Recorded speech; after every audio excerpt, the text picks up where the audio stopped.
As of right now, there is only 3 different models of the Tesla Model 3 available for you to customize on the website. And that is the standard range rear-wheel drive with 272 miles or 491 kilometers.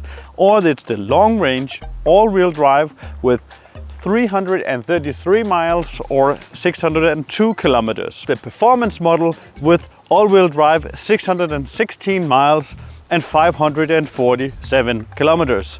But my Tesla Model 3 right here that I purchased about 2 weeks ago is neither of these models. It's a long range model, but it's only rear-wheel drive. So it has about the same performance as the standard range, but it has the same battery capacity as the long range all-wheel drive, which means that this is the longest range Tesla Model 3 that you can buy right now. This is supposed to be 620 kilometers WLTP, or calculated it to miles, which is about 345 miles. I found no info about the US range of this one, but I added 3% extra to the long range, which is the same as this one in kilometers. So that's about 345 miles of range. But the cool thing about this car model is that it is priced just over the rear-wheel drive standard range. So it's, if you take the long range here and the rear-wheel drive here, the price is just not halfway between them, but just like a third up. So it's actually quite cheap long range Tesla Model 3. But the thing is here that you cannot customize or get this car on the Tesla website if you just go into the normal customization and say I want a Tesla Model 3. No, there's only one way you can get this, and this is from their inventory section as a pre-configured car.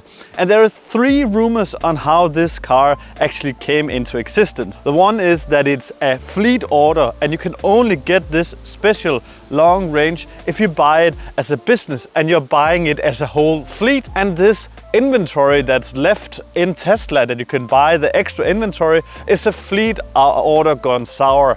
I don't know what I think about this one, but it could be true, it could be not true. I don't know at all if that's true at all. And the second rumor is that they're testing this variant of the Tesla Model 3, the extra long range rear-wheel drive, to see if it's a viable product that will sell in the future, because you have actually been able to purchase this before, but it wasn't very popular back then. So the second rumor is they're just testing this variant to see if it's popular enough to make it a normal car. The third rumor is that this is a new standard model on the new Tesla, much rumored Highland Model 3, so that this long-range rear-wheel drive version here is something that you can get as a standard model when the new Highland Model 3 has rumored to come out. Ever since I posted my first video about this extra long-range Tesla Model 3, you guys have just been asking a lot of questions in the comments, and you know what? Keep them going and consider subscribing as well. That will mean a lot to me. It's free, completely free. And I brought 5 of the questions you had in this video for me to just answer to all of you instead of just singular comments. And I brought you in here because the first question is inside. Can you confirm that it has heated steering wheel and heated rear seats? And yes, I can confirm that. I'll try and record it for you that on this one, this I can turn on the heated steering wheel. Oh, it's have a weird look here. And on the, if I go to, in here, if I go to the rear, I can heat up the seats in the rear and can heat up the seats in the front. The second question was, how long was the wait for the delivery of this car?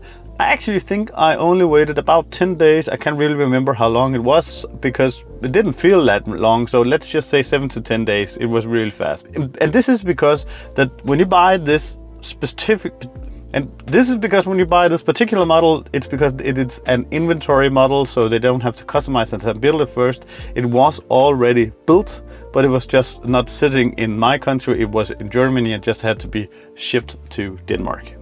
And the third question is if it has LFP battery. Now, I don't know exactly what that means, but I have gotten confirmed that because when I'm in when I'm in charging mode, into the charging options right here, it tells me that to charge it to 90%, and this supposedly means that it doesn't have this LFP battery.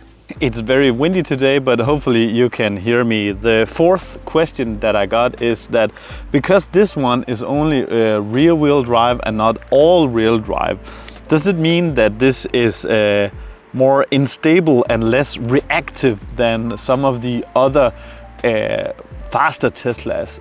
And you know what? This car is still the fastest car that I have owned. I have owned a 250 horsepower BMW 3 something I like 7-8 years ago, but this one is just much faster than it was one. Electric cars are just so fast, so nimble, and it's so easy to drive. The only reason that in my last video I said I would have maybe chosen the all-wheel drive instead of the rear-wheel drive is that maybe in the snow it could be a problem, but everyone tells me that because this car is so heavy, the rear-wheel drive will never be a problem. Also because the weight is distributed evenly in the bottom, where if you compare it to like front engine vehicles, like normal combustion engine vehicles, all the weight is like 60-70% on the front, whereas if they're rear-wheel driven, then there's no weight on the wheels. But this shouldn't be a problem in an electric car like the Tesla. And the fifth question that I got is that what about the sound system in them? Does this have the extended sound pack?